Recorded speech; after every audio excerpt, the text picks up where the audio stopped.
I'm jacked. Listen, And you I go to don't- the gym once and you start bragging. Yeah. Oh, that's that not what wasn't it? No.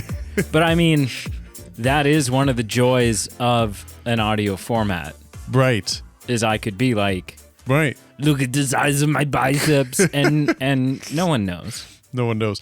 It's a unless they watch our video content, in which case, yeah. they're Then they like, would know. you shit-faced liar. Yeah. Yeah. Why are you jacked?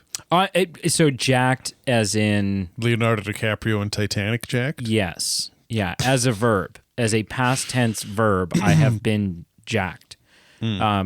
Which basically means I've been drawn naked, sprawled out on a couch. Like one of your French girls. Yes. Well, one of his French girls. Right. Yeah. Yeah. Wearing a fake jewel. Because I don't have the... Diamond of the Ocean. I'm jacked. I'm not loaded. Where are you going? Why are you jacked? I'm excited. Okay. I'm so stoked. So a year ago, probably about a year ago, Carl and I did we did a Patreon bonus episode. A fun. I listened to that. It's a fun episode. Yeah. And so Carl had found some article online that was a tournament style bracket thing. Right. For the greatest invention of all time. Because this was back in when Carl had his weekly technology ventures section. Yeah, he was finding random weird ass articles, and then we would spend 5 minutes talking about them. Yeah. And I remember correctly, this came on the show, and you were like, no, this deserves more than 5 minutes. Well, yeah, because he was gonna like unpack. He hadn't really looked at what was paired up with what or what was even on there, and I said, well, don't. I said, stop right there. Don't look any further. Let's do this ourselves. Yeah. Like, I'll copy and paste it all over so that we have the list, and then we'll just go through and we'll determine. And it took like 2 hours or something. Like it's a long bonus episode. Right. But it's a good bonus episode. And I've been sad for a little while because I'm like, right. It's so like, I wish it wasn't just a bonus episode. Maybe someday we'll release it as like an actual episode. I'm going to plug it. Like, it's a really solid episode. Yeah, it's a lot of fun. And because of the topic material, you guys talk about a lot of different stuff. Yeah. And there's nothing wrong with reviewing one movie because it kind of focuses our conversations. But this just allows for like so many unbranched conversations. Well, and it got tricky, right? Because so the rules sort of were, I mean, we're going to, work through, okay, this versus this invention versus this invention. And one of these two moves on. One of these two moves on, but there was no rock, paper, scissors. Like there was, you had to get the other person to not necessarily burn down their own beliefs about but at least concede enough that they're like, I can see where, like someone had to be genuinely comfortable saying, yes, okay, I'll let that move on. Yeah. And at no point did it reach the point where we were just like, well, because I don't care anymore, so just do it, pass it on, right? Yeah. Like we were like, no, it was like 3 a.m. and we were fighting for our topics. So, anyways, we wanted to revisit that format at some point. Yep. Also, hello and welcome. Welcome to the Movie Man podcast. My Patreon plugging, Sweet 16 loving, What? Like reference to college basketball filling up brackets. March Madness. Okay. Yeah, it's a thing. Like filling out a bracket. I don't know but what's that have to do with a 16th birthday? What? No, like when there's like 16 teams in each division, so it starts with like a Sweet 16, then it goes to 8, then it goes to 4. Like when it gets to 16, it's called the Sweet 16, and the Elite 8, and then like the Final 4. Are you gonna fact check me? No, I was just answer me this. Sure. Do sports fans do they get around with each other on a Saturday night and go, "We're not lame, are we?"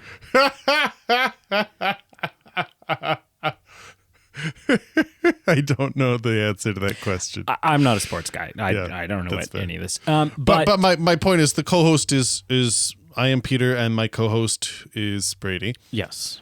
And we're here today to do another bracket tournament where we've done this before with Carl Because we and wanted Brady. to revisit it. We wanted to do a different subject, but revisit the concept. And I'm just going to take a quick 180 here just to plug the Patreon show. Before we get started with the episode, I'm going to take a quick 30 seconds. Check out our Patreon page. Check out our newest and updated content stream. We have a new revamped page, and we've got stuff coming. I'm going to slap my hand like we've got stuff coming out on the reg. I think recently... That's weird. Yeah. We've got some bonus episodes coming down the stream with Emily Mader, both of them. One's already out. One's already out. That's the Donner Cut review. We've got some other just kind of tangent questions, second episode that'll be coming after that in the future. We've got our weekly kind of content pushes. I recently gave my impressions to my rewatch of Mission Impossible 2. And so any of our audio, any of our video content, and any of our text and bonus pictures of the studio and tours and things like that, they're all available. So join today and check it out. And there's something there for everybody. Yeah. So we wanted to revisit. Mm-hmm. And there's a little, it's a tricky thing to figure out if you're going to decide what the best of something is. Yeah, we were having trouble. It gets sticky because for a long time, like this was almost a what is the best Pixar film episode. And teasers. Sometime in the future, I think that's happening. And we need to touch on, because we've been talking about doing a Pixar episode for literally years. Like, I think with the exception of Back to the Future, this may be our longest unfulfilled but talked about thing is Pixar. Right. But I've seen like just a little over half of the Pixar films. There's some missing...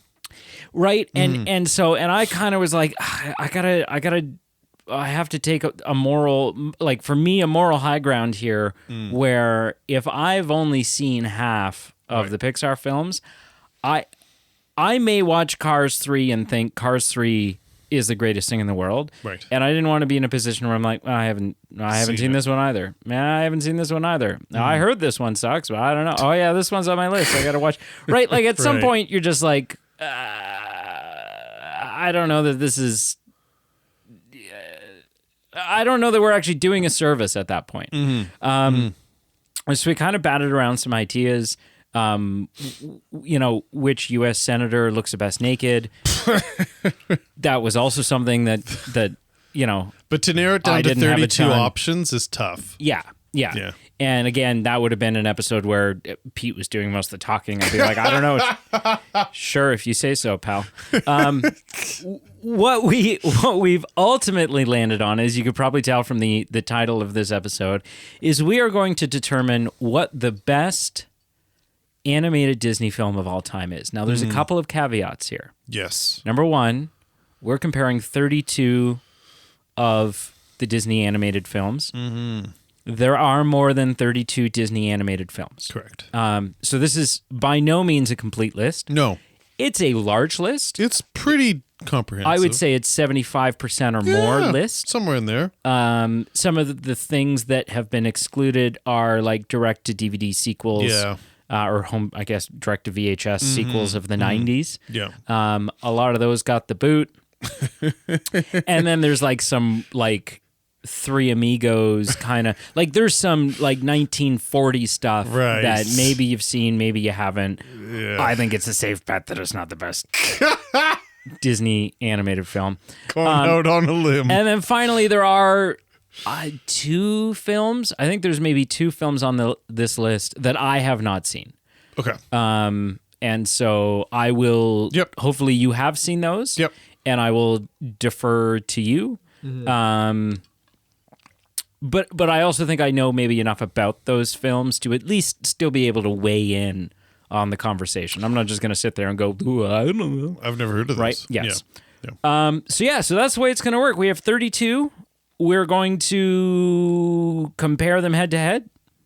And the winners, as per usual, the winners of round one will be the competitors in round 2, and we'll go and we'll go and we'll go until we say, you know what, this is the best Disney animated film of all time. I have a couple of theories going into this. There's sort of a category in my mind of Disney films that I think will kind of become our top 10 that are going into the death ring with each other. Right. I think there's some that are going to get eliminated probably pretty quick. Yeah, I think so. The other caveat, so we did leave out all the Pixar films. Yes. Even though those are technically that's also Disney separate. films, we That's left those separate. out. Yeah, that's separate. And there is one or two there are one or two more exclusions. Things like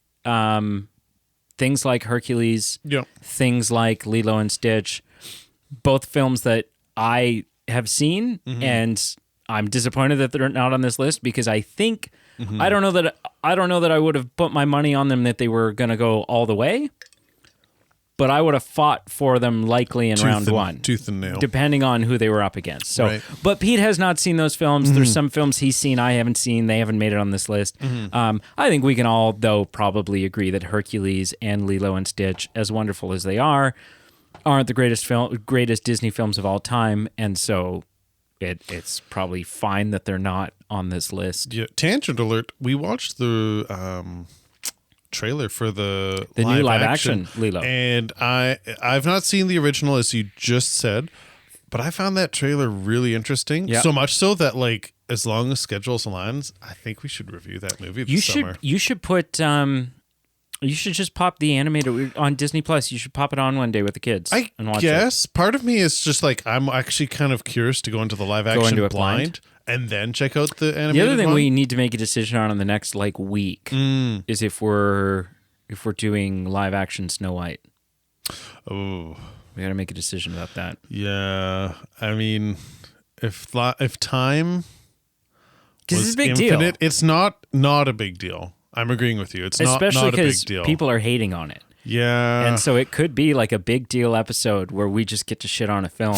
I'll be heartbroken because I'll be like, but it's Snow White, and you guys ruined it. It's my birthday. But we'll see. Who knows? Yeah. Okay. All right, let's get her ripping. So kicking things off, I think the best way to do this is we'll take turns back and forth reading off the competitors. Yep. Whoever reads off the competitors will also start by saying, and I think there's a clear winner here, or I don't know, this one's tough because whatever, and we'll give their opinion. The other person then will either be able to say, yep, no, I agree with you, like there's no competition here, or we'll say, whoa, ho, ho, back it up, pal, and then we'll kind of get into it. And I think there's got to be a way. When we release this episode, I don't know if it's in the footnotes, we should try and leave like a blank template just so that if anyone's listening along, they could kind of make their own little bracket. Yeah, we'll do that. That'd be fun. For sure. So let's start us off. Okay, so kicking things off, we have Snow White and the Seven Dwarfs versus Dumbo. This is none of these, again, it's animated, right? So none of these are the live action remakes. Correct. Correct. So this is like the goal today OG. is to find the best animated movie of this group of films that we found representative of the Disney experience. Yeah. Yeah. To me, this is clear. To me, this is clear cut. It's Snow White and the Seven Dwarfs. Agreed. I mean, not only is it the first feature-length Disney animated film, I found that interesting. It's the first feature-length animated film ever. Feature length. Okay. Right? Like theatrically released. Yeah. I mean, everything was theatrically released back then or it didn't exist. Yeah, but the first, this is not a 10-minute cartoon short. This was the first animated feature film. Right. Ever. And it's just charming and endearing and Dumbo's good, but it's dark. It's very dark. And not that I don't admire dark things. Sure. But it just kind of gets depressing. Yeah. Like it lacks some of the joy and magic that you're hoping for from an OG Disney animated film. You watch Disney animated films for escapism, not, hey, here's this depressing, real realism in Dumbo, where there's a lot of relatable stuff to real life. With Snow White, I want to watch something that's fantastical, something that's magical, something that, although there's problems, there's kind of a magical resolution at the end. All the things you said are interesting. That's not why I'd say it's the winner. I just find that there's a lot of musical numbers. There's a lot of things that I like about Snow White. Hi ho, hi ho. There's a lot of solid songs. songs. There's a lot of solid songs. It is, and it's got the magic of like. I mean, maybe I won't go into it further because this is like we're moving this on, which means it's going to have to go up against something else. Yep. And if it doesn't require further justification, Save your bullets. I'm not going to kick a dead horse. Yeah. Yeah. And we'll get I'll end it on this note. Both films probably have some geopolitical things that haven't aged well, but it was the 40s and I don't know when Dumbo came out. Like it was a different time. I'm not justifying it. Dumbo came out, so Snow White and the Seven Dwarfs is 37. Okay. Dumbo is 40s? 40. So yeah, a different time. Not justifying it, not saying it. Yeah. It's just you can't hold it against it to a percent. Okay, next round. Okay, or not next round, but next competition. We've got, I want to say 2021's Encanto. Something like that. The Dark Days. Versus 1999's Tarzan. I think we know which is the winner here. Ooh. I think it's probably Tarzan, but Encanto's no slouch. We've got the musical lyrics of, I always forget how to pronounce his name, but the Hamilton dude. Lin-Manuel Miranda. Yeah, so like anything where you have that is a feather in your cap. I find Encanto's visuals, color palette are fantastic. Like there's sometimes I almost think it's Pixar because it's just so vibrant. Right. But Tarzan, it's got freaking Phil Collins just ripping it. Absolutely ripping it. You've got the father, no, I guess the child, parent, adoptive parent kind of heartstrings and, you'll be in my heart and the child growing and moving on from his clan and the orphan, him being an orphan. There's a lot of heartstringy coming of age, learning, growing in love, growing in friendship, caring about those who you love. Yeah.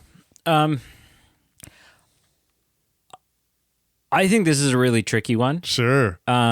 Because it in a lot of ways, like they both have their, outside of the music, they both have their own merits. Yeah.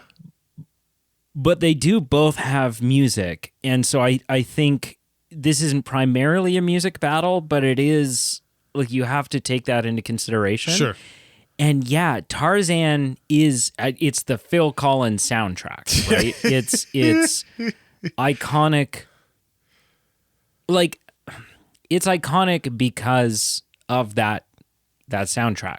Yeah, it does a lot. The Encanto film, though, also like those songs were everywhere. Yeah, everywhere. Yeah, like didn't quite give Let It Go a run for its money as far as like entering the everyday. Oh my God, there it is again. Yeah, kind of. But it was also during a pandemic. But it was during a pandemic. Yeah, but like people adore this film. I think you're right, because if you're having a little vacuum exercise, you got to take the music aside and story. I think my problem with Encanto is you get about 3/4 of the way through, and to me, this is how I view it.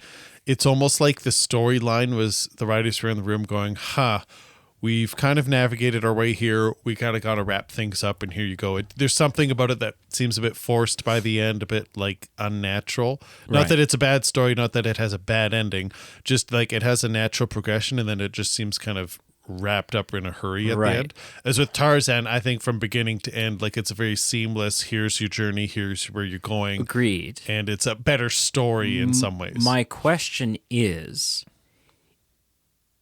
like Encanto, if Encanto without the music, like the music in Encanto is wonderful, especially that one, whatever, the song where the like roid rage sister is smashing shit, whatever that song is. That's so Stronger. I forgot what something it's called. like that. It's so good. It's a great, amazing song. Amazing, yeah. Encanto without the music isn't as good.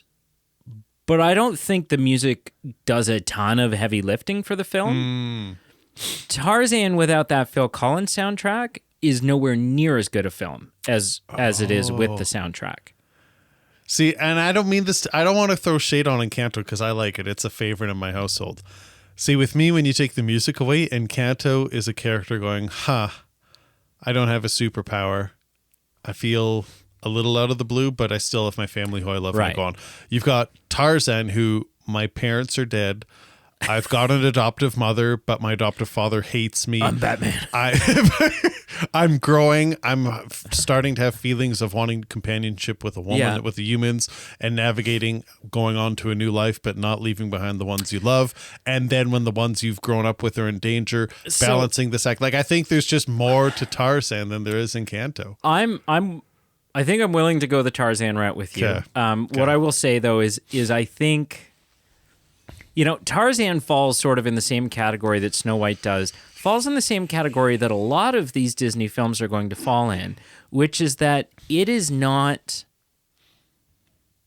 like Tarzan is Disney adapting a book, a story. That's an already existing thing. Yeah. And as such, I think the overall story in Tarzan is maybe a little more fluid, a little more, we're getting from A to B in ways that sort of track and make sense. I will say that I think maybe Encanto has a better takeaway. Like if I was going to put a film, if I had to choose between these two films to put in front of a kid, and these were my only two options, and the goal was I want my kid to walk away a better person or a stronger person or a more empathetic and just then it's Encanto. Because it is about like, realizing that you are special even if you're not gifted in the ways that those around you are. I do also think Encanto is a more fun watch. Just because you've got the house, you have the magic element, right? Yeah. So the house is doing all this cool stuff. Yep. But I do think, it's hard to beat that Phil Collins soundtrack and the iconicism that is Tarzan. Tarzan. It's too bad that Tarzan was then, squandered with bad sequels and a television show and all this other stuff. But I guess you could say because Tarzan's moving on, we're not going to talk about Bruno anymore. And I also... that was the other song. That was the other song. You just couldn't, it became a meme. Oh, gosh. But I feel like Tarzan, the sequels were just so god-awful. Horribly bad. I've tried watching them with my kids, and now when they ask for them, I pretend it's not working. Because they're not even sequels, right? I pretend they're not working on the streaming app. I'm like, oh, it's not working. They're in between quills. It'd be one thing if it was right? Because it takes place when he's a kid. Yeah, that's true. It's like a story. It's like, let me tell you a story. Yeah. So they don't even further progress the story. No, it's as bad as the Christmas Beauty and the Beast film. That was actually okay. That one holds up. It's that same sort of. We're not going to bother progressing the story. I think what you're saying. As a side note, that one still slaps. I'm just looking. I haven't looked at the whole bracket, but we've got all the heavy hitters facing off in the first round. Not really.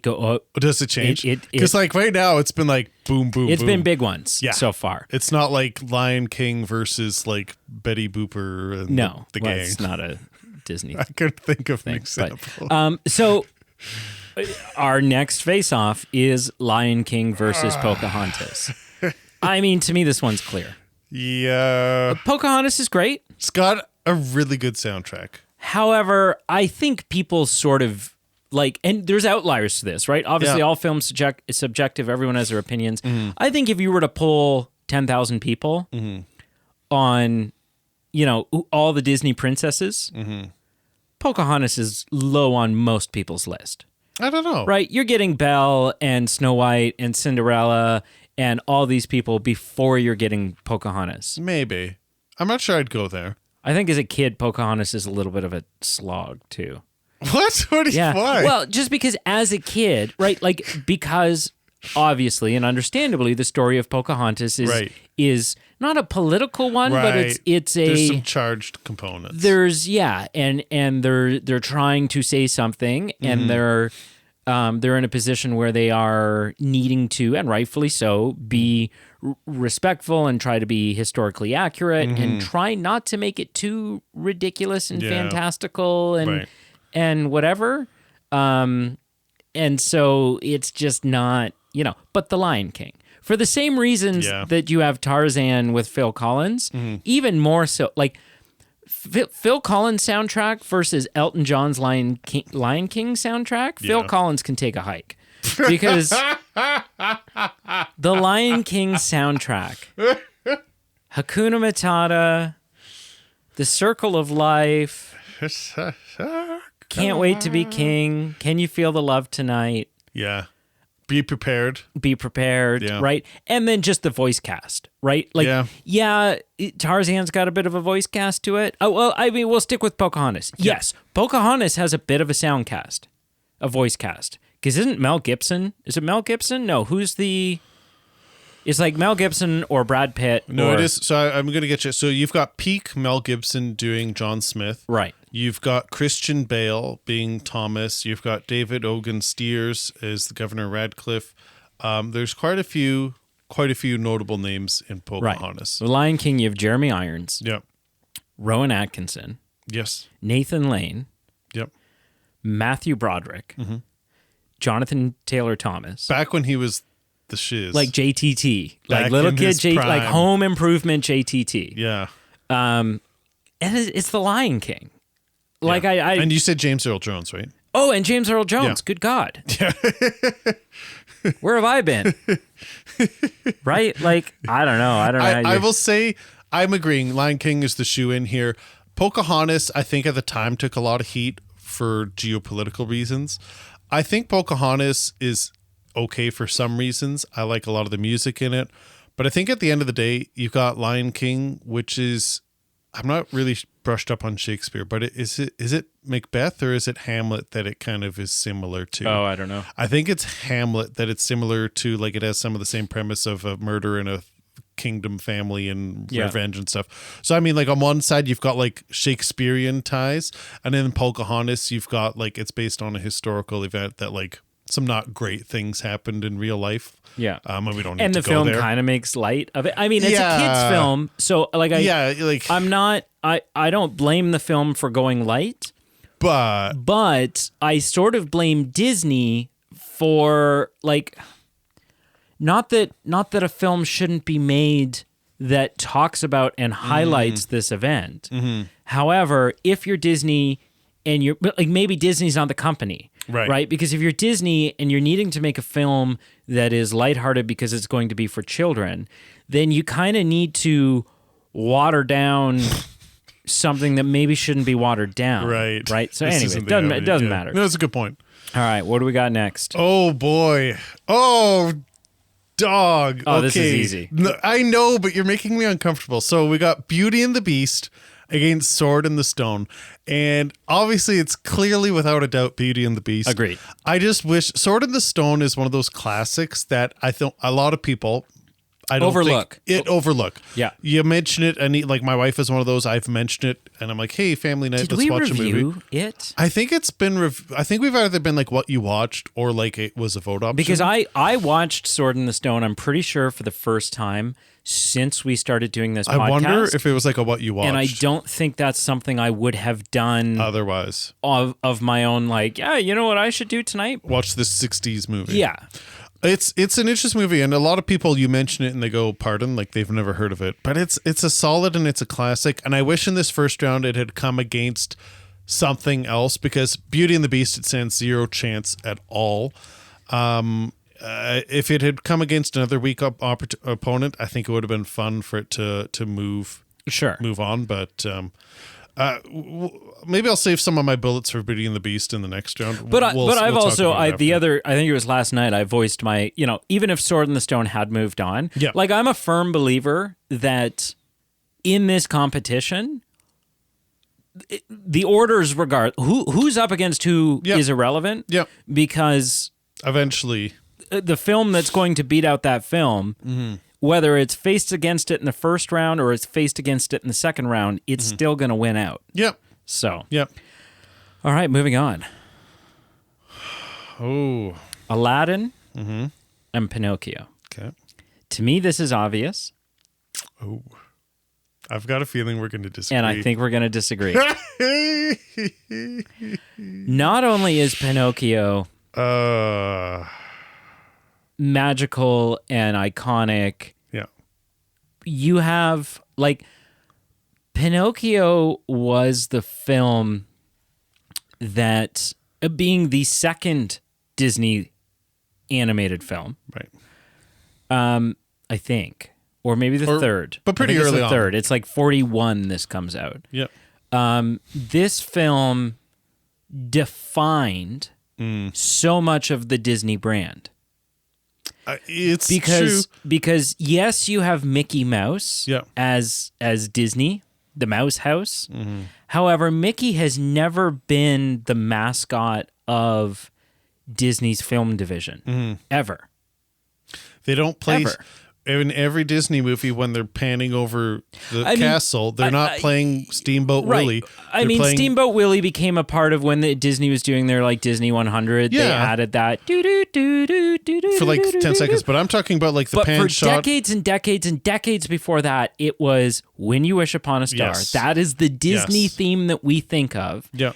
And you had, whether it was the old like Disney like karaoke sing-along VHSs that you could get or whatever it is, Jiminy Cricket became Disney's mascot for a while. He became the guy that kind of existed outside of the film of Pinocchio and was sort of just he was like the watcher. He was the guy that was like, you've got great music in Pinocchio. I have no strings to hold me, right? Like, yeah, it's adequate. And it is, yes, Aladdin has got a moral takeaway. Yeah. But not near as strong as Pinocchio, right? And so much so that the notion of, it's not something we use all the time, but like the idea outside of the film of Pinocchio, the idea of like, it's your nose is going to grow. Like the whole honesty, dishonesty, like that is a far more relevant moral to this day than anything that Aladdin's got, right? Aladdin's is I'm like, going to fundamentally, I'm going to don't pretend to be someone you're not and don't be greedy. But that's the exact same thing. Like, not the. Oh, it's not the same thing. No, it's exactly. It never for once, not for one scene in Aladdin is about greediness. It's about honesty and truth. Because for the whole movie, it's Aladdin pretending to be someone he's not to win over the affection and get the things he wants in life. It's the exact same story as Pinocchio. There's the exact same moral, except it doesn't slap you in the face like here's a big wooden nose that goes bigger and goes shorter. Aladdin faces the consequences of what he's doing at any point. A lot of the problems in Aladdin could be alleviated if he just told the truth. Now, conveniently, he has a genie, so he doesn't have to tell the truth, and that's what gets him into further problems. Right. But I'd say it's the same thing.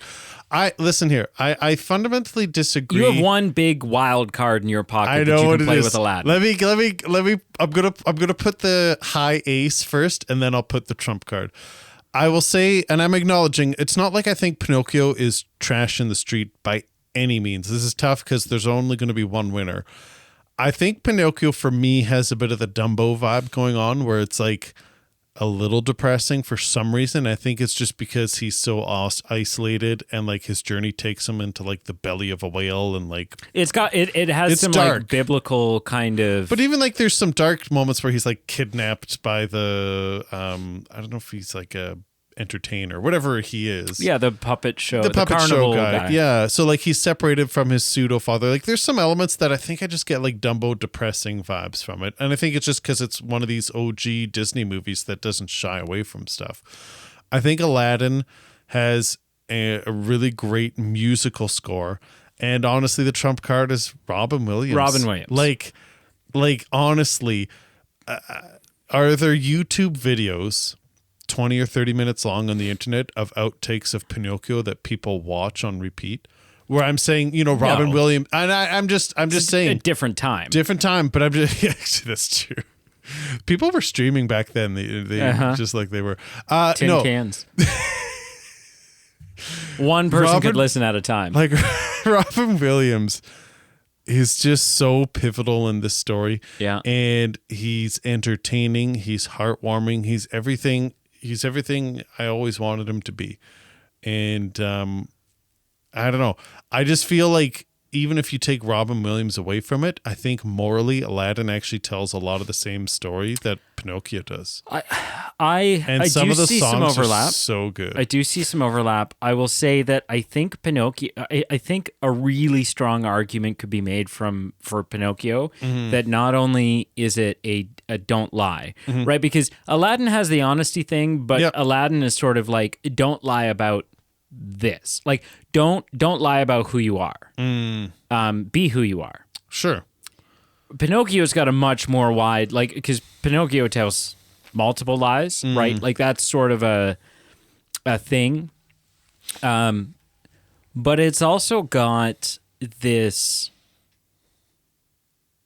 sort of it almost has like a message for children who like foster kids or adopted children, right? Where, because Pinocchio, like, yes, they do it with the I'm a puppet, not a real boy and whatever, but it's because he's not a real boy that he sort of feels not quite worthy of Geppetto's love, right? Like, he's not going to love me as much as he would if I were a real boy. And I think that I don't think it's a coincidence. I don't think it's a stretch to go, this is a metaphor for, a child who goes, my parents don't love me as much as they would if I were actually their kid. And obviously, Pinocchio, like Geppetto has that moment of like, no, like I don't need you to be a real boy. Like he's ecstatic when Pinocchio becomes a real boy. Yeah. But he loves Pinocchio all the same. And then you also have so we have the Jiminy Cricket element. We have the defining Disney's brand. But can I pause you there before I don't want to skip over this. Does that make it an inferior result that he does become a boy? Because in Aladdin, the movie doesn't end with going, you know what, all our problems are solved and everything's resolved. Oh, I don't know. Aladdin gets the girl. Let's make you a prince and let's do all these things and change who you are. With Pinocchio, would it have been a more morally rich story if he goes, you know what, I don't need you to be a boy, let's be a magical puppet forever? Possibly, sure. I'm just saying. But I mean, Aladdin gets the girl and Genie gets free. Like everything works out in Aladdin. Yeah. Right. No. I'm not saying the fact that it works out is the problem. I'm just saying the fact that they change who Pinocchio is. Sure, there's a way to improve it, for sure. Yeah. You also have the Blue Fairy, right? Which is another one of those things that has kind of transcended, maybe not as much as like Fairy Godmother from Cinderella. And not as much as Jiminy Cricket has. Right. Yeah. But did sort of transcend the borders of that film alone and became, like the Blue Fairy is like a, it's a thing. It's just going to grant you a wish. How are we going to decide this? I don't know. You're like steadfast on Aladdin. I'm honestly like 51% Aladdin. Okay. So like if we have to agree that Pinocchio wins, I'm not fundamentally wrong. At the end of the day, I don't think either of these are winning the competition. I don't think so either. Right. I could be convinced of Pinocchio just because of it's one of the OGs. Yeah. How it's literally the song "Wish Upon a Star" has like been that's what this whole Disney IP has kind of rested its the only hat films that didn't appear in front of are the two that came out before it. Yeah. right? Like, I think we can go Pinocchio. And I'm just going to like, for the listeners at home, I'm putting like a little asterisk of like, if this was the final two to decide the winner, I think I'd maybe put up a bit more of a fight. Sure, but it's not. Yeah. All right. You are up next, sir. Are you up next? I think so. Yeah. Because I did Sword in the Stone, and then you did. I did that one. You did that one. I did that one. I did that one. I did that one. It's you. Me. So say hey, Moana. And Bambi. That's no auto-tune needed. The 2016 animated film Moana versus the 1947-ish. I don't know. Something Bambi. This is your turn, but this one's clear to me. To me, it's absolutely clear it's Moana. Yeah. Bambi's iconic. Classic. Bambi's mom is a joke made all the time. It is. And it's kind of funny how it is. But it's a slog. I haven't watched it in the last 20 years. It's slow. I'm assuming it's slow. I'm assuming it's heartwarming or heart-wrenching, but slow. Yeah. Moana, same thing with Encanto. The music is phenomenal. The color palette is amazing. Yep. On our Patreon upcoming, I've got an article coming about why Moana is better than Frozen. And it's not particularly close. But yeah, we can go Moana on this one. Do you know what I love about this format and the fact that we're doing something? It's not like we're doing like, oh, what's the best musical film or Right. what's the best. The fact that we're doing something so like there are people have Disney weddings, Disney themed weddings, Yeah. right? Like this is an important thing to so many people. Oh, I just yeah. love that there's people right now with their earbuds in or driving in the car who are screaming, "You idiots!" Right? Because no one's going, like, not no one, but people are going to disagree with us. Oh, And I love that. yeah, like Disney. So please reach out to us and tell us how wrong we are. I would love that. Love it. Okay, next up. You're next. The Little Mermaid versus Alice in Wonderland. I think I know which one you're going to pick. I know which one I want to pick.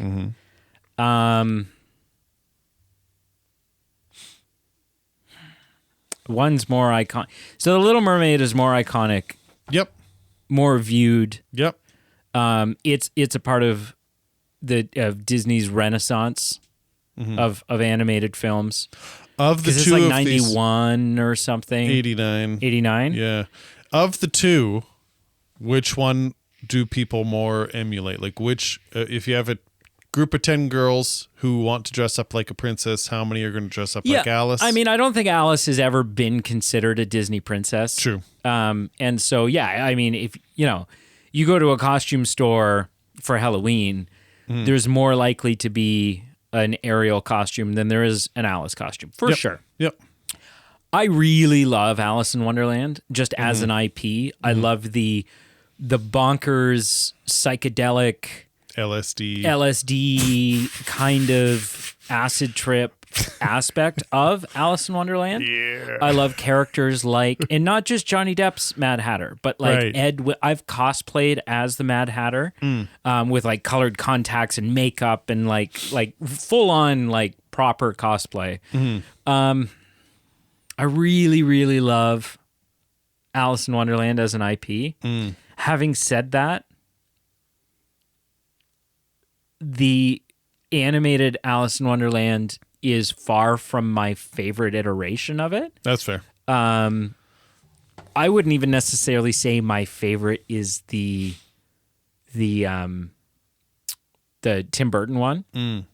Tim Burton one's fine, but there's some like older other, because the Tim Burton one isn't even technically the Alice in Wonderland story, right? Like they've kind of changed it because she's going as an adult instead of a little girl, and they kind of show flashbacks to when she was there as a little girl. She just doesn't remember. But I gotta go Little Mermaid, because you've got a great villain, Yeah. you've got great music. It's a film not without its flaws. Like it's a little one-dimensional. It does Like lag a little bit in the middle. The priest who has the erection while marrying them. I don't know what you're talking Seriously? about. No. So it's one of those. I mean, there's this long-standing theory that like the theory that in The Lion King, Right. it says sex in the stars Right, and all this yeah, stuff. yeah. Little Mermaid. Which that's not true, I don't think. No, it's supposed to say SFX for special effects. Is apparently Sure. what Disney Did. did. Where are we looking here? Let's take a peek here. But it is like indisputably. What? Oh, come on. That is so subtle. Like, I mean, okay, so it's a semi, but that doesn't. I mean, everyone has like a fold in their Like, what is cloth. Like, What it's is that? probably like his pocket or something, or like. But you have to choose to draw that in, It is true, right? Like, That's not like a nip slip in a live action film. You have to choose to draw that. yeah, but the story does drag a little bit. But Little Mermaid, I think, is the clear winner. I think so. I'm sad about that. Yeah. I think had it been Alice in Wonderland versus Bambi, I would have been fighting for Alice in Wonderland. I wouldn't have cared. I would have been like, yeah. like, I don't know. Who cares? Whatever Flip a these coin. films are. All right. All right, next up, we've got 2010s. How are you doing this? I don't have the dates written down here. I have some of them time stamped in my mind. Apparently. I've got 2010s Tangled, I know where I was. and I don't care when's The Fox and the Hound. Oh, really? You're not Like, a I would Fox and the say- Hound guy? Sorry, I don't mean that desperately or that intentionally. I would say like the 60s, I'm assuming. To me, it's a clear winner just on my personal preference, but it's Tangled. Musically, it's great. Color palette is great. It's a story that has a lot of stuff you can empathize with about learning lessons and overcoming adversity, but it's characters you can root for, and it's entertaining from beginning to end. I've seen Fox and the Hound a couple times. Right. And when I tried watching it the last couple years, like maybe 10 minutes in, like we all just kind of went and did something else. It's slow. It's slow. slower. It's older. I remember being heartbreaking. feels dated. I remember it being heartbreaking. So the Fox and the Hound has more heart than Tangled. It definitely does. It has like if you don't cry during Fox and the Hound, something's the You're a matter with you. robot. You're a sociopath.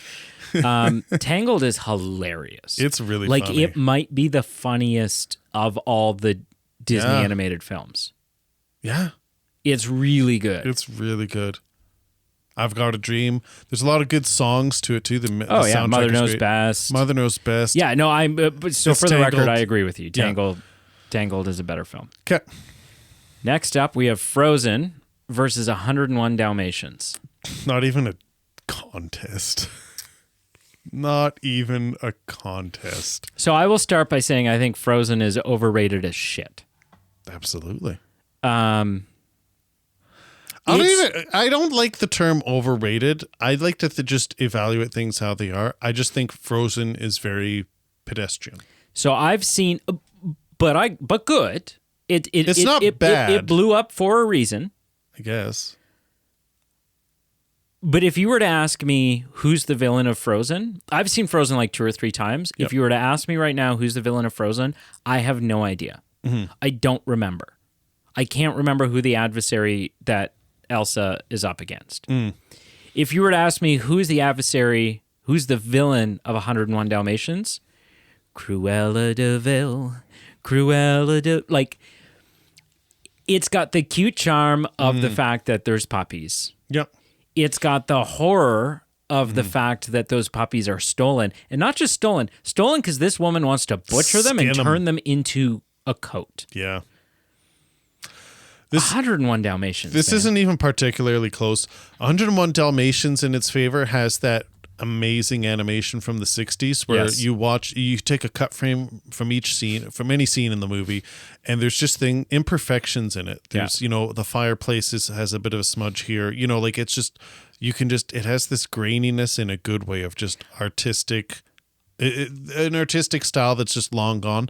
And the music is so spot on. Yeah. It's this jazzy, fun, it has a flow to it from beginning to end, whether it's the Cruella theme. Is it New York? Where No, are it's they? in Britain. Britain, Yeah. right? Yes, London. London. Yes. And so even the opening credit scenes It's got that like 60s kind of smog jazzy, London. yeah, and there's a jazzy tempo to all the soundtrack. It's zero contest. And there's a little bit of a tangent, but I will say, and I might be, I'm certainly not alone. I might be in the minority with this. Not the sequel, but I truly love the 90s live action live action with Jeff. from Dumb and Dumber. Yeah, Jeff. Forget his name. Jeff Goldblum's No. not his name. Jeff. The animated sequel stars Martin Short. Surprisingly, Yes. Jeff Bridges. no. Jeff. 101 Dalmatians. But Glenn Close as Cruella de Vil was incredible. Jeff Daniels. Hugh Laurie's in it, right? Like it's That's interesting. it's so good. I love that movie. The sequel's garbage. 102 Dalmatians is garbage. Well, because it's like it's but it doesn't have Glenn Close comes back, but then it's like the guy that plays Mr. Fantastic and the guy that like tells the other guy not to shoot himself on the Titanic. That guy, Ian Gruffold, yeah, whatever. It's just not. It's nowhere near as good. No. But I really love that. The 60s. I need to rewatch. I'm curious about the live action if it holds up. I truly am. Yeah, I need to rewatch it. I'm a little worried that it won't hold up, but All right, sir, are you ready? yeah. In the next round, another no contest. We've got the 1960s, The Jungle Book. It's no contest, but I think we might disagree. Oh wow. We've got 2001's The Emperor's New Groove, or 2000s. It's I can't believe early you. 2000s. I can't believe like you with these years. That's when I'm more like fuzzy Rain on. Man I think right it's now. like 2000. I'm not entirely sure. Sitting over there memorizing a phone book. There was 52 matchsticks. Yeah. For me, it's easily The Emperor's New Groove. Oh, pleasant surprise. It's not. Thank you. It's not a perfect movie. No. It has some pacing issues. The Jungle Book is so overrated. The Jungle Book is just. It is what it is. It's not bad. No. But it's not. It's not You have something that one. you The need Bare on repeat. Necessities is a fantastic song. Sure, there's a couple good ones. Yeah. It's kind of has the Tarzan vibe to it with the adoptive, the Mowgli. adoptive relationships and caring for someone in need. So it's not a bad film. But Emperor's New Groove, just the voice cast, the music, and the vibe. With it's got a vibe. Why am I normally I'm great with actors' names. Yeah. I'm actually drawing a blank on his name too, but I feel like I don't want to just be vague about this, but I feel like Emperor's New Groove has an aura to it. Like it's got a groove. Like it really does. Patrick Warburton as Kronk. And then David Spade. I was thinking David Spade. That's who I couldn't think and of. John Goodman. John Goodman, yep. And Eartha Kitt, who plays Yzma. Okay. And is like, in real life, she was, like, she just inhabited that role. She also played, so this lady here, who played Yzma, see if I can find like an older picture of her, because they heavily based Yzma's look off of. Oh, interesting. She also played Catwoman for a while. That's cool. Adam West 60s. Yeah. Yeah. Yeah. So yeah, Emperor's New Groove, easy win for me. I thought we were gonna fight. It's not a necessarily a cherished movie of mine, but of these two, it's the easy winner. Next up, we have Sleeping Beauty and Cinderella. This is easy. This is really easy. It's Cinderella. Easy. I'm not sure Cinderella will go the distance. I think it might make like Final 4, Final 8. I think I agree. And that was my prediction. My prediction is that will have, like, I think it's unfortunate that Cinderella and Sleeping Beauty are up against each other here. Sure. Because I think there's a good chance that our top 4 will be the princesses. But Cinderella is just, the fairy godmother, the glass slipper, the fact that I'm pretty sure that the castle at the Disney castle, not only at Disney World or Disneyland or whatever it is, but also like the castle that appears before Disney films, I'm pretty sure that's Cinderella's castle. Like that's Disney's favorite castle that they have is Cinderella's castle. Right. But I think it's also probably, I was thinking about this afternoon. Can we credit, obviously, again, both of these stories exist prior to Disney. These are old classic fairy tales. Can we credit the story of Cinderella with the saying, if the shoe fits? It's got to be. No, it has to be. Right. Where that comes from. I don't know. I don't know if there's something else that would... Right? If there is something that came from, it's lost in its relevance, and now it's Cinderella. Yeah. Yeah, it's without a doubt. The totally soundtrack Cinderella. is great. It's an iconic film. All right. I can agree with that. Next up, we've got two more classics. I think more from the 50s, 60s era. Peter Pan is from the 60s for sure. Yeah. Peter Pan and Lady and the Tramp. So easy. For me, it's Peter Pan. Peter Pan. Iconic music, iconic fantasy. Following the leader. Iconic we do have fantasy. to exclude that the film's depictions of Native Americans. It's not great. The song "What Made the Red Man Red." Oh, yeah. I mean, it didn't age well. A lot of these, there's a lot of blemishes in some of these older OG movies that haven't aged well. And it was a different time. Not saying it's okay. But Lady and the Tramp, I've seen it, but it's a bit of, other than the iconic spaghetti noodle scene, it's a bit of a snore. Yeah. And Peter Pan is just, it is fundamentally just, it's what Disney's about. It's about not giving up on your fantasies of childhood and just not growing up too fast and embracing childhood. Lady and the Tramp also has those Siamese cats, like the evil, which I've always liked, that the "we are Siam." Yeah, that's like, right. I like that. Yeah. I don't know if that's politically correct. I don't know Maybe if that's a bad thing now. I don't know. I think it's taboo, but I don't really know. But watching Lady and the Tramp doesn't fill me with awe and wonder, and doesn't, as a kid, make my imagination run wild. Mm-hmm. Whereas the idea of Neverland and Captain Hook and the Lost Boys and that pixie dust and thinking happy thoughts, and I mean, okay, you want to talk about pairings.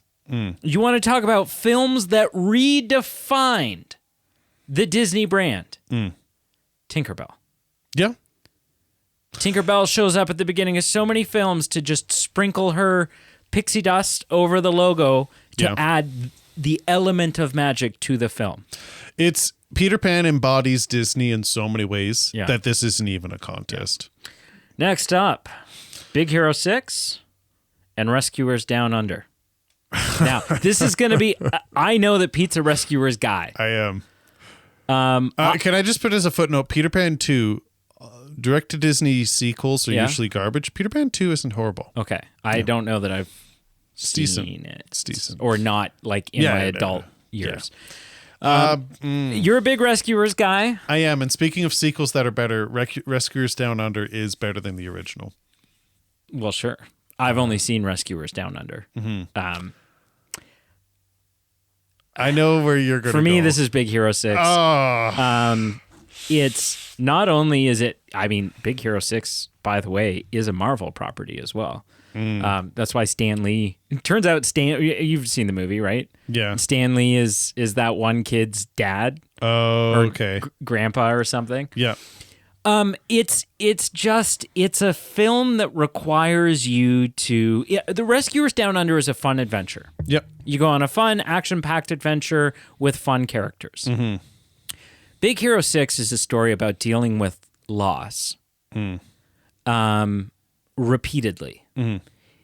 You have, obviously the fact that Hero it's just him and his big brother, right? His parents are both dead. No. His mom? I've seen it, but I don't remember. Mom? Or he lives with his aunt, I think. But his brother dies. He has to deal with the death of his big brother. Yep. But his big brother was like a robotics genius. Right. And coded this chip before he died.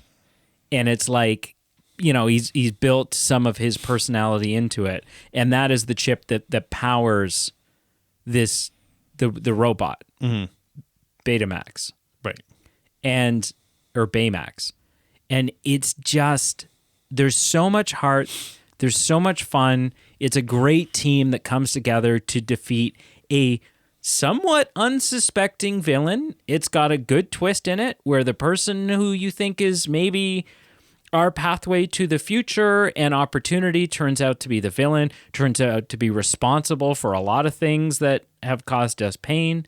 We almost have to lose Baymax. We do go through a loss of losing Baymax, and we also get that incredible Baymax's batteries are low, and so he's acting drunk, sneaking back into the house scene, which is absolutely hilarious. I mean, it's a really funny film. Sure.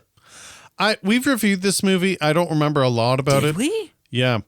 At the end of the day, neither of these are going to win, so I'm not going to, I disagree. I wouldn't put Big Hero 6 forward.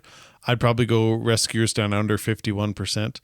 Rescuers Down Under, like you've got Prime John Candy, you've got Bob Newhart, you've got Eva Gabor, you've got some iconic celebrities of Sure. the day.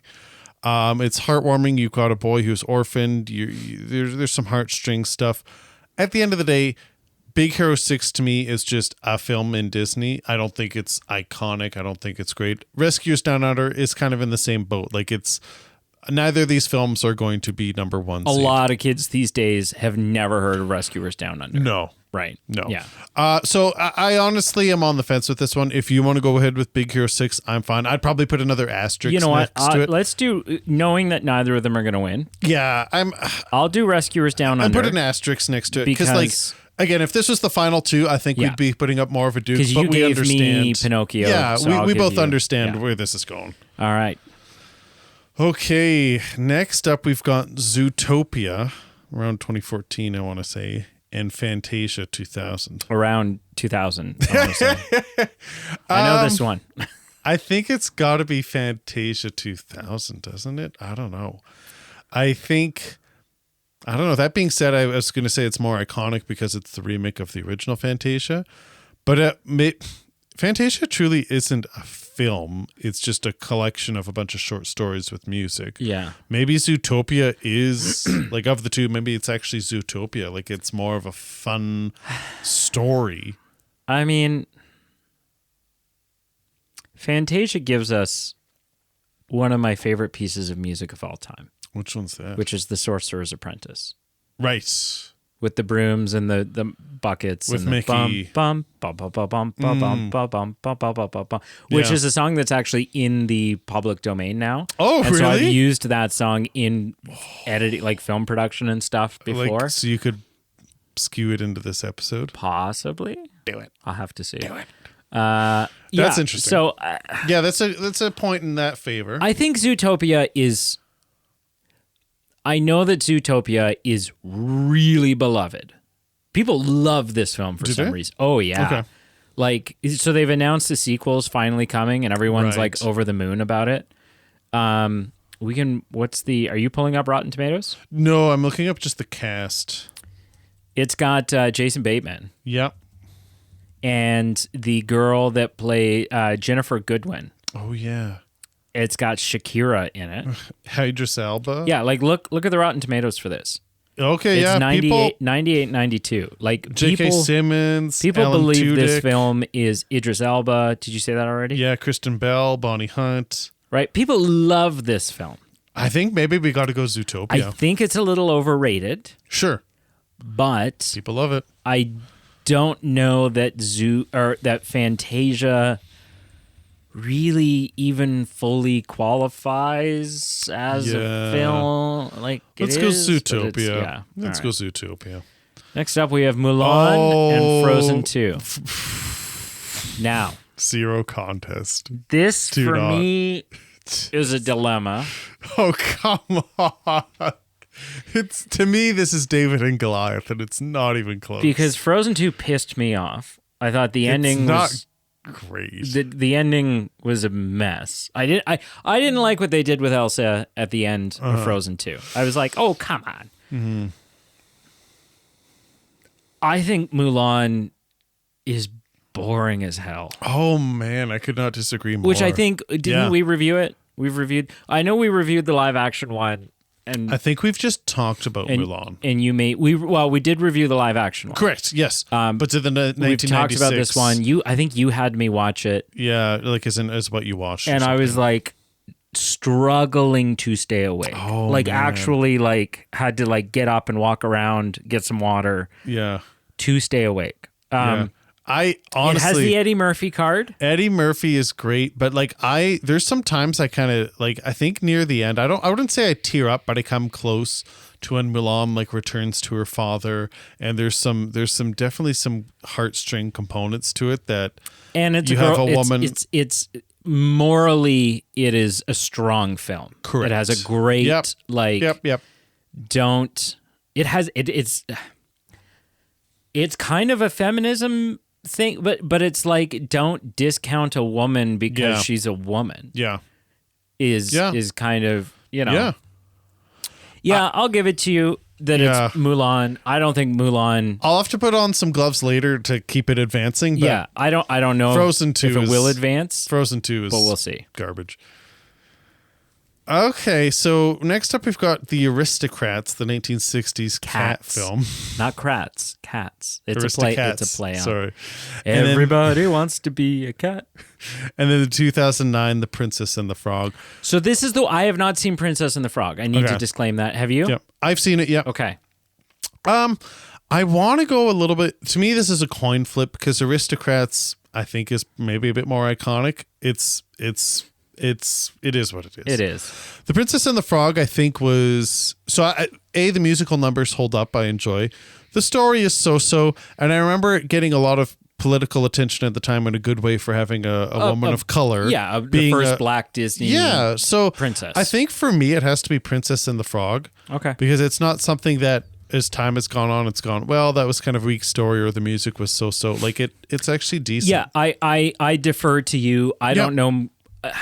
I've maybe only seen Aristocats once. I mean, at the end of the day, you're talking about a bunch of cats that someone tries to kill. It's 101 Dalmatians, but with cats. Exactly. Okay. That's the end of round one.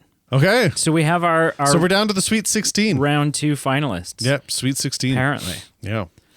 So first up, we have Snow White and the Seven Dwarfs versus Tarzan. Oh, and I'm telling you right now, Tarzan's about to take a dirt nap. So how do we decide this? Because, like, I don't know. What are we going with here? Because if I'm sitting on a Saturday afternoon, I'd probably rather watch, if I'm picking two DVDs, I'm probably watching Tarzan. Really? Are we saying what I mean, that doesn't surprise. That I sounded shocked there. I'm not shocked. Yeah. I don't know. Like, how do we decide this? I'm not sure. How did you and Carl decide this? I kicked him in the groin. No, I mean, we hashed it. There's a reason it's like a 2.5 hour episode. Yeah. We hashed it out. I still just think Snow White and the Seven Dwarfs is more like you've got the poison apple and True Love's kiss, and you've got. I'm shooting myself on the foot here, but having Rosie O'Donnell isn't great. Yeah, that's a demerit. Like, it's a demerit. That's a demerit. Like, it's got to be Snow White, man. Versus Tarzan? I think in this context of a contest, I think, yes, we will put Snow White forward. Here's the question. 100 years from now, which film will people remember more? It's Snow White. I don't know. I honestly don't know. Your question doesn't clarify it for me because I don't know. Okay. Probably Snow White just because it was the first. The first, and it's a close. If has we're gotten saying enough Snow attention White, to get a remake now, even if it's not. Tarzan got a remake 6 years ago. But was that Disney? Oh, that's a good Right, question. because Tarzan's one of those like anyone can make it. Yeah, that's an interesting question. The 2013, 16, I think. I think 16. The Legend of Tarzan. Made by Warner Brothers. Oh, so not even Disney. Yeah. So Disney doesn't want it. Do you know what I mean? It just hasn't. Snow White? I think so. By like 1 percentage point. All right. Next up. The Lion King versus Beauty and the Beast, and this is tough. This is the first really. So listen, I think it's an uphill battle against Lion King. I didn't say much about Beauty and the Beast the first round, but You've got some notes. well, not notes, but I'm just going off the cuff here. So it's 1991, so you got to remember the climate. Little Mermaid had come out. Yeah. But Little Mermaid had its flaws. I think Beauty and the Beast really broke through the walls. You've got Angela Lansbury as Mrs. Potts, iconic. Jerry Orbach is Lumiere, incredible. You've got an incredible story. You've got an incredible soundtrack. Is the lesson as potent as The Lion King? You've got someone who's freed by true love. or for compassion, or for caring for others. It has to do with like the beast's flaws and the fact that he is paying the price for it's the redemption from the person that he was. Right? He's cursed for a reason. Right? It's not just some witch that walks by one day and goes, I don't like the cut of your, the cut of your cloth. I think of the two, this is tough because Lion King is endearing to me as well. I think I'd go Beauty and the Beast. God, I don't want to eliminate either of these. That's the trouble. This is trouble because I could see either of these truly winning. Yeah. They'd have a chance. Neither of these are my favorite for the competition. Okay. But they're both up there. I've certainly seen so my mom would crucify me if I didn't mention this. She still has, out of the hundreds of VHSs that we had growing up, she has in a keepsake box the extremely worn thin Lion King VHS. Yeah. Because it was like every day it was on when I was, That's cool. like kindergarten and younger type of thing. It would every day. Yeah. Every day on repeat it was watched. We didn't own Beauty and the Beast. Right. What we did own was one of those VHSs that was like a collection of musical Disney numbers. Music. Yeah. And on that was Belle's going through there goes a baker and da, da, da, da. It's so good. And I will tell you that song, I like that musical number. I like more, and I think is better than any single musical number from The Lion King.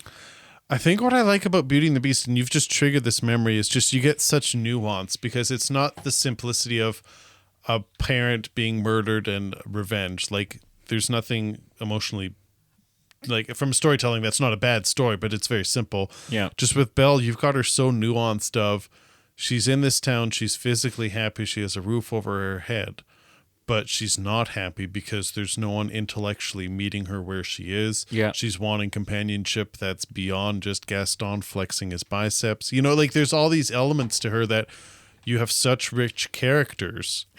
I think it's Beauty and the Beast. It's close. I hate that this is happening. I also agree Lion King is such a baller movie, but I think we've agreed on Beauty and the Beast. All right. Next up, we have Pinocchio Asterix versus Moana. I'd say Moana, but that's just me. It's not iconic to the same degree, but I think it's a better film. I think it's a more popular film in present day, for sure. It just got a sequel, which I have yet to see. Sure. It's getting a live-action remake with The Rock playing whatever character he plays. Yep. I've only seen Moana once. Sure. I may have only seen Pinocchio once. Sure. Or twice. And that's a key piece of details right there. Again, we didn't own it. Yeah. I think musical numbers. We owned the JTT Pinocchio from the 90s. Oh, God. And it's so good. Oh, it's incredible. There's been like a dozen Pinocchio remakes over the years. Yeah. I'm just thinking of quality. Like what would I rather watch on a Saturday afternoon? More iconic, for sure, Pinocchio, but Moana has the musical numbers, the character richness. I would rather sit and watch Moana. It's like she wants. I think she's a rich character because she's not entranced with selfish motivations. She wants to better her village at every turn. Yeah. No, you're right. It's got to be done. Okay. Moana has moved on. Next, The Little Mermaid versus Tangled. I think it's Tangled. Like, it's a better movie. It's funny from beginning to end. The musical numbers are fantastic. The animation is better just because of time. Yeah, It's less iconic, but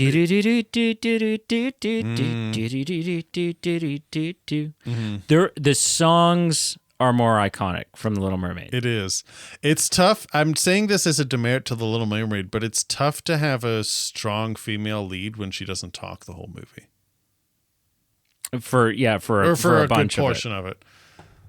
Like Tangled has a more strong female lead. I really do like Rapunzel from Tangled. Yeah.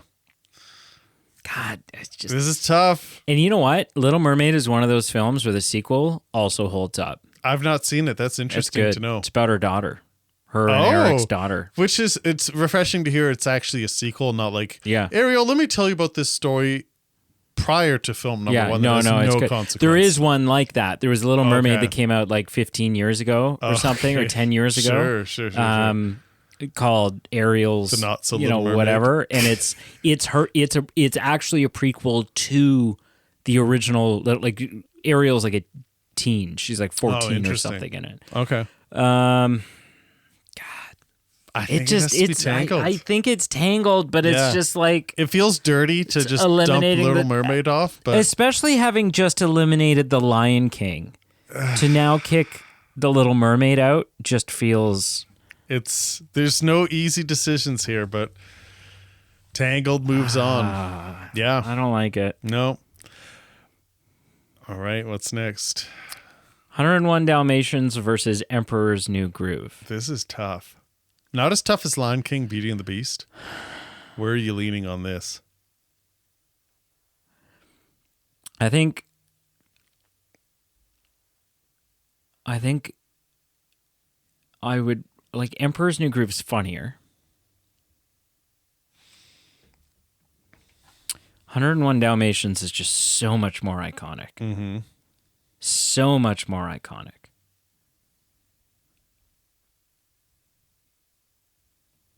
But they both, I mean, they've got similar villains.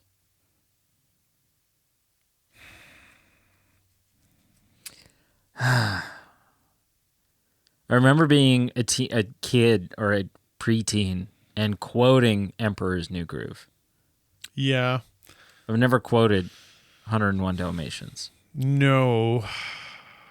I'd say the songs are more iconic in 101 Dalmatians. Yeah. We'll have a Dalmatian I plantation. can't even think of a song from Emperor's New Groove. No. Is it a musical? It might not There be. are some musical numbers, but Is not there? a lot.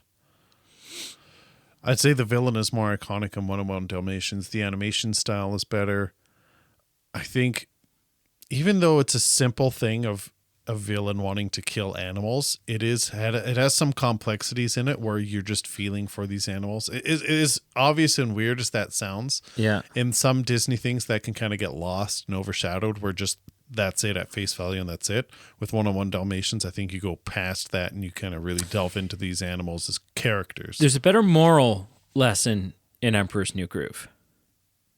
Yeah. Right? Yeah. Because Kuzco's a dick. He is. And the whole thing is don't be a dick. And he grows from it. Whereas 101 Dalmatians is, it's good guys versus bad guys and there's a threat. But I don't know that you walk away from 101 Dalmatians like with what? Don't kill puppies? You don't. That's, there isn't a... It's a short film too, just as far as length. I mean, a lot of in that time, yeah. I think Snow White's like an hour and 15 or so, hour and 10. I mean, even the first Toy Story is like an hour and 20. Yeah. Hour 15. I gotta go 101 Dalmatians, I think, but this is close. This is another 51-49 situation where I can see both. What would you rather watch on a Saturday afternoon? Probably 101. Yeah. It's See, I also didn't really grow. It's close. We didn't own it. We owned the live action one, so I grew up with the live action one. Sure. I mean, didn't grow. Yeah, but you had it. We had it. So it's less. I've seen the animated 101 Dalmatians movie maybe twice. I've seen it far less than I've seen Emperor's New Groove. Mm-hmm. I think Emperor's New Groove gets a little slapstick, and that's what's holding me back a little bit. Although that being said, like there is a lot of smart humor in it. Yeah, and 101 Dalmatians gets slapstick because you're right. You've got the two Horace goons. and Jasper. That's fair. No, that's fair. I had one. Remember those image capture machines where it's like red and you put it on your face? A Viewmaster? Viewmaster. Yeah. I had a 101 I had a Thunderbirds Viewmaster and a 101 Dalmatians Viewmaster. And I felt like I had the world on a string. And where are they now? In a dumpster somewhere. What? I wish I had You them. sick I wish I had bastard. them. I didn't. I honestly don't know how to I would decide not have this. thought that this pairing would be so difficult. Me too. I'm honestly, because I'm tough, because Beauty and the Beast, I really was convicted. This, I'm honestly really on the I mean, fence. again, neither of these are winning. Probably not. Probably not. Probably not. Okay, it's got to be 101. Do you know why? Why? Because when I just said that, when I said neither one of these are winning, Yep. I thought to myself, Dalmatians could. there's a chance that 101 Dalmatians could win. Emperor's New Groove is not winning. That works for me. 101 Dalmatians, I think, wins. Next up, I think this is me. Cinderella and Peter Pan. And this is honestly Sophie's choice here. Like, which child are we picking to survive and which isn't? I think, honestly, for me, it's simple. And when I say that, it's not an easy decision, but there's a clear winner here. I think you got to go Peter Pan. And I don't like it. I don't like saying that because Cinderella is so iconic and it's a good film. Alakazuma, bippity boppity boo. Put it together and what do you got? Bibbidi bobbidi. And the boo. mice, Gus. But Peter Pan has just as many good numbers. Like when there's a star What's in your the eye. moral of Peter Pan? Don't sleep on childhood, to value childhood, to value to put value in adventure and just not growing up too fast and putting value in innocence. What's the moral of Cinderella?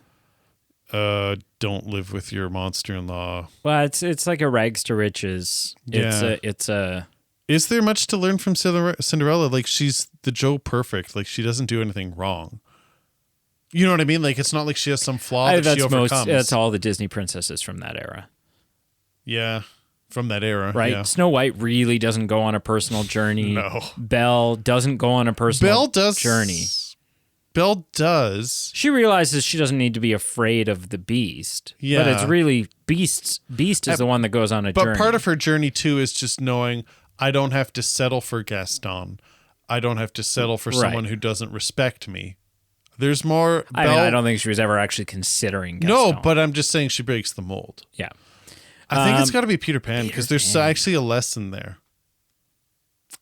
And it's just so iconic. Tinkerbell. I would say that Cinderella is probably slightly more iconic. It might be. But the slipper, stroke of midnight.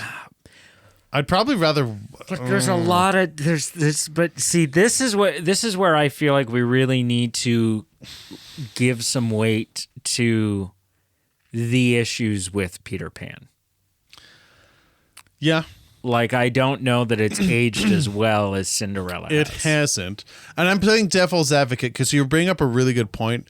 I would say Cinderella, like, you can find fault anywhere, though, because, like, Cinderella, how many persons of color are in the main cast? You know, like, just things like that. Like, nothing was perfect. Yeah, but it's medieval Europe. Sure. Or, like, yeah, there weren't people of color there Yeah. at that time. I don't know where it's at.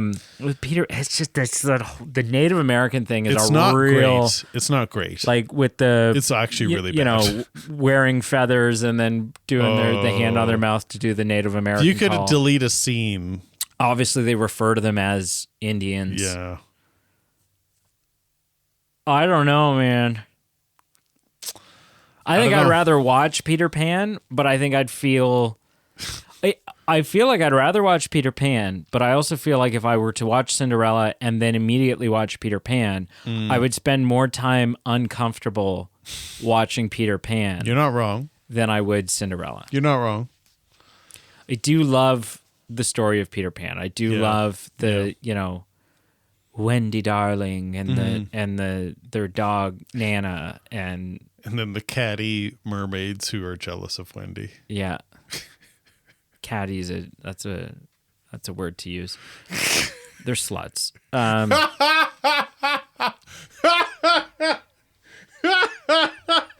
Like they are home wreckers. We can neither confirm nor deny.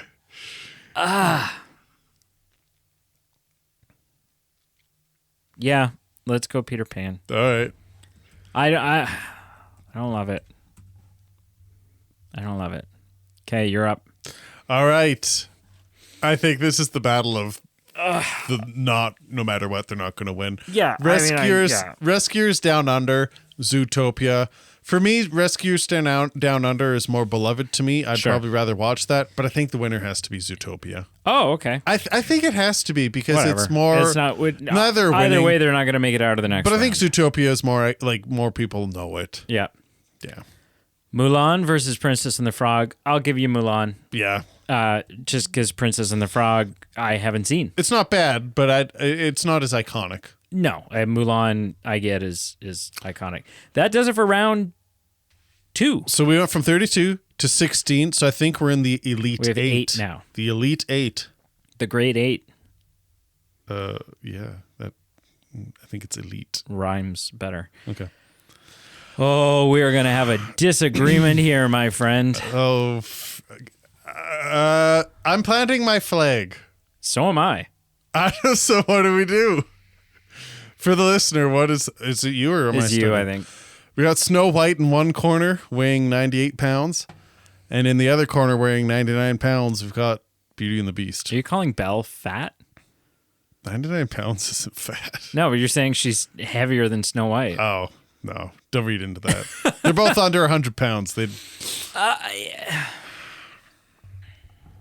Supporting cast alone, because we haven't really talked about supporting cast for either of these films. We have a little bit. Supporting cast for me is where it really excels for Beauty and the Beast. Really? Like, the dwarves, Grumpy and Dopey? How many people do you know with a Lumiere tattoo? I honestly would. People have seven dwarfs tattoos like it's going out of style, man. So here's Especially the thing. Grumpy. I'm a huge Murder, She Wrote fan. So Angela Lansbury is very treasured to me. And Jerry Orbach, who is Lumiere, ironically, is very treasured to me. So I've got some heartstrings in this. I've already talked about the complexity of Belle over Snow White. Just in that Snow White is the generic perfect girl. Belle is a more, I mean, nuanced. Simply because the films were made 55 years apart. Absolutely. It's not Snow White's Belle fault. is a more intellectual character. Yeah. I think the musical numbers are more fun. Like Snow White has some good musical numbers, but Beauty and the Beast are more peppy, jumpy, running around. Yeah, but I don't know all of. There's like Tale as Old as Time, which is not peppy. But with Snow White, you have the dig dig dig dig dig dig dig. You have the hi ho hi ho. Mm-hmm. You have the Wishing Well song. The I'm wishing for the one I love. You have when Snow White and all the dwarves have been drinking way too much, and they're doing the hi ho, the tune is dumb, the words don't mean a thing. And they're playing like the pipe organs and the violins and that's of the ones you mentioned. flutes. That's the weaker one, but they're all I think iconic. It's my favorite one. That's fair. But Beauty and the Beast, you got like you have the washing up scene with the soap and the bubbles. It's fun. It's so good. But it's a guest. Sakes alive and all be blessed. Wine's been poured, and I thank the Lord. I've had the napkins freshly pressed. Like that, the Be Our Guest song is incredible. Snow White is more iconic. It is. What about the Gaston song? Like, I'm just talking about musical numbers. That's a great song. I would say that's the best song in the film. No, obviously the best song in the film I think is the opening one. Mm-hmm. Yeah. But I mean, really, what it comes down to is I would watch Snow White 5 times over before being like, okay, now it's time to watch Beauty and the Beast. I almost get a tear in the eye in the ending of Snow White. Right? When the even Grumpy. No, I'm not talking there. I'm talking when the two of them ride off on horseback. There's and that. And then the castle appears in the background. There's that. Like, it seems, I think what I But it there's the seems dwarves. almost too good to be true. Like, you just know that in 10 years, one of them's going to get hit by a bus. Like, life isn't that perfect. But yeah, so there's that. But then there's when all the dwarves, when Grumpy finally cracks Yeah, and he starts tearing up. and tears and is sobbing more than any of the other ones. He's sobbing. Yeah, he's at the casket. And Yeah. you even see like the progression of Grumpy's character throughout, because he does. He saw, he's kind of, at first he's just this miser. And then he kind of like, slowly but surely, he's trying to maintain that crusty outer shell because he does have love for Snow White. He's got a soft interior. Yep. And he's fighting to not let it show. It's so good. All of the animals, right? There's the Whistle While You Work song that we've completely, when she's like cleaning their cottage and baking the pie. Brownies, yeah. Just whistle while you work. It's not bad, but it's just not my favorite. I don't know, man. I don't know what we've got a stalemate. I don't know how we're gonna do this. Like, I don't know what to say. What is your percentage? Because I will tell you, I'm like 85 to 15% Snow White. I'm probably more like 75 Beauty, 25 Snow White. Okay. So we're close. Well, like, we're the mirror of each other, but Right. proportionately. Oh man, I don't know. I don't know how we move past. Like, do we literally just ask ChatGPT to choose between the two? It's not. It won't. It won't, because it'll be like, I'm not able to give opinions. Terminator's just a movie. But we'll pull it up. I mean, we'll try. I mean, let's see what. Honestly, What? Not Hat. Mad What Hatter. is a better film? Snow White and the Seven Dwarves, or Beauty. 1937, Yeah, or Beauty and the Beast. or Beauty and the Beast, 1991. 1991. Okay, ChatGPT, what do you got? Both Snow White and the Seven Dwarves are iconic classics. Blah blah blah Yeah, blah no, blah blah. it's not going to be of any help. Pick one. Pick one, you son of a bee.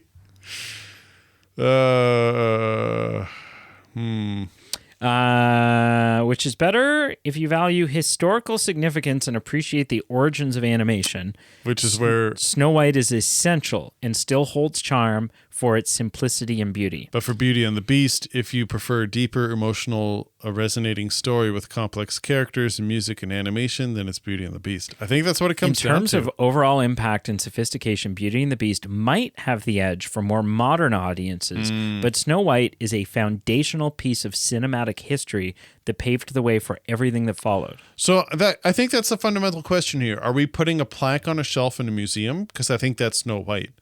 If we're picking a movie to watch on a Saturday afternoon, maybe it's Beauty and the Beast. I mean, I in both scenarios, I'm watching Snow White, but I think, yeah. So it talks about the simplicity and all this stuff, and I think my thoughts are, what am I looking for out of a Disney animated classic Disney princess film? And I think charm and wonderment and just like fun is something that I'm looking for more than I am walking away from watching a Disney animated classic and going, oh wow, that's really complex and deep and like, wow, that was I've got some stuff to think about. Right? Like I think, do you know what I mean? Like that's what it's. But I don't think Beauty and the charm. Beast is those things to a fault. Like, it's not. No, like, I don't think it is either. Yeah, I don't think it is either. You're just trying to differentiate, and you're trying to make a decision. Yeah. I honestly, I don't know. I think I feel my way, and you feel your way. I don't know. Do we? Do we bring it down? Do you have a coin? I think we have to. I can get a coin. I think we got to flip a coin. Because at the end of the day, if Snow White wins, I'm not going to be fundamentally upset. It's not my choice, but I think you feel the same way. Beauty and the Beast isn't your choice, but if it advances... All right, I have a quarter. Yeah. Snow White is heads? No. Because Snow White has a head. No, I was going to say Beauty and the Beast is heads because she has a head on her shoulders. Okay. So Beauty and the Beast Beast is heads. Are you being sexist? Are you saying that Snow White is just a piece of tail? No comment. So heads Beast has a tail. Yeah, that's true. We'll go to Snow White. But it's will be Beauty, tails. not Beast first. Heads is Snow White. No, heads is Beauty and the Beast. Heads is Beauty and the Beast? What is it? It's heads. All right. Damn it. I'm sorry, my son. I don't want to do this anymore. I quit everything. Yeah, this is dumb. This whole thing's dumb. Is this me or is this you? Who cares? you go. You do it. All right, we've got Moana in one corner and Tangled this one's in the easy. other. It's Tangled. Right? Tangled is more fun. Tangled's funnier. I'll give it to you. I think I'm like 51%. I don't have to listen to The Rock. He's hilarious in this. Every line he gives us. I'm just the asterisk here would be like I'm 51% Moana. Like I'm more Moana. Sure. But it's close enough that I can give it to Tangled. All right. 101 Dalmatians versus Peter Pan. Dang. To me, this is easier than Peter Pan versus Cinderella. Okay, so what are you thinking? I think this is Peter Pan. I think you're right. I think I can watch. I think Captain Hook is a more iconic villain than Cruella de Vil. Of those two, it's close, but you're probably right. I think you can watch 101 Dalmatians and not feel a little queasy throughout it. There's nothing in your face that's aged that poorly. But of what embodies Disney, I think Peter Pan is the winner of the two. Zootopia versus Mulan. I hate that this is even like... I'm so okay that Mulan has made it this far. For me, it's easily Mulan between Zootopia. I will die on that hill. Like if you said Zootopia, sure. I'd have a stroke. Yeah, no, I can concede that. Does that give us our final four? That is we are down to the final four. Ooh, so Billy, next up, have you ever been to see? We have Beauty and the How Beast. do I get this to zoom out further? Let's get down to business. So we have Beauty and the Beast versus Tangled. It's Beauty and the Beast. It's Beauty and the Beast. It has to Which be. I feel like we know where this is going now. I feel like the two cogs that were holding things up were the Lion King once we got over the Lion King and Snow White. Like those are the two. Beauty and the Beast, Peter Pan. Like it might. This could, it could we'll get, see. yeah. Where are we at? So is it Tangled and Peter Pan? No. Peter Pan and Mulan. Pan. Listen. It's Peter Pan. It's Mulan. Oh my God, we're gonna get held up here. Yeah. Mulan is so boring. But here's the thing, and it's I'm not trying to... slow. It's just it's so war. not slow. It's not slow. Oh, what is it good for? Absolutely nothing. Here's Say the it again. Thing. You can watch. There's nothing as outlandish. No, say what you were gonna say. I can watch Mulan. No, I've tried. I have tried. I've sat in the. Oh my God, what a slog watching it. The live action in the theater was. Holy crap. Live action was trash. It was terrible. We're not talking about live action. But it was a terrible remake of a mediocre film. It's not. And I think that's where we fundamentally disagree. You've got a strong female lead. You've got incredible musical numbers. But you've Tinkerbell. got Eddie Murphy.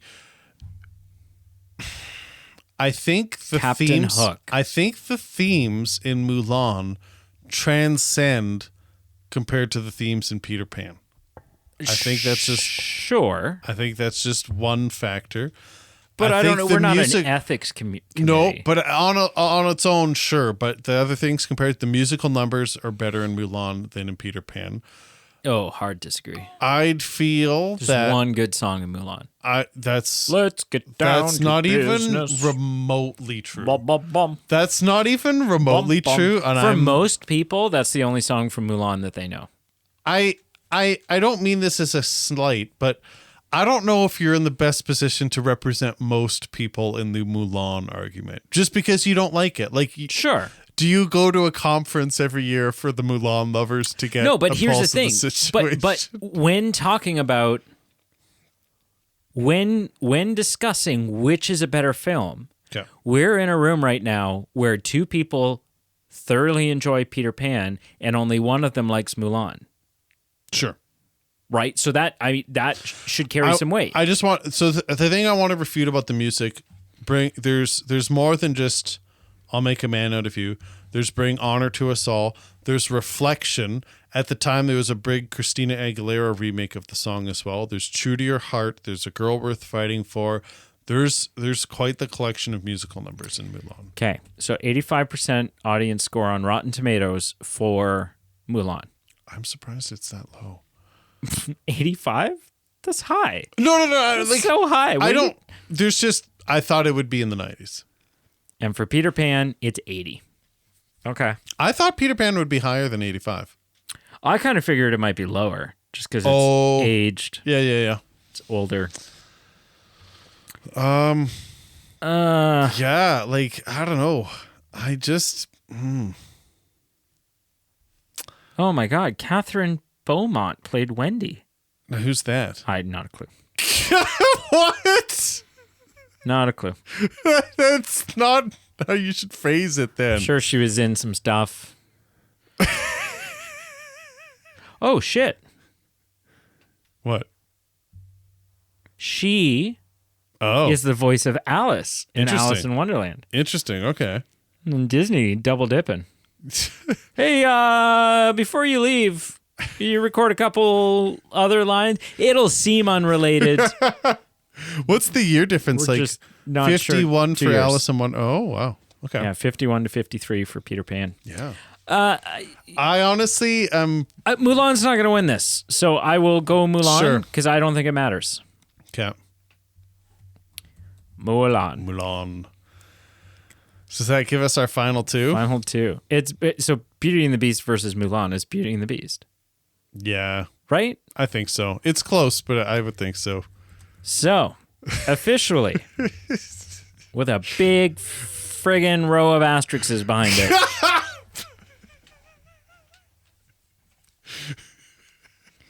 In a post-apocalyptic world where all the Blu-rays of Snow White have been burned, To stay warm. have been used, is now actually the only form of currency.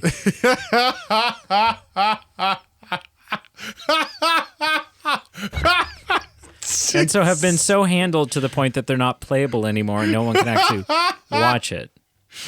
Oh man, Beauty and the Beast it's the most like it's the best is Disney the best animated movie. Disney animated film.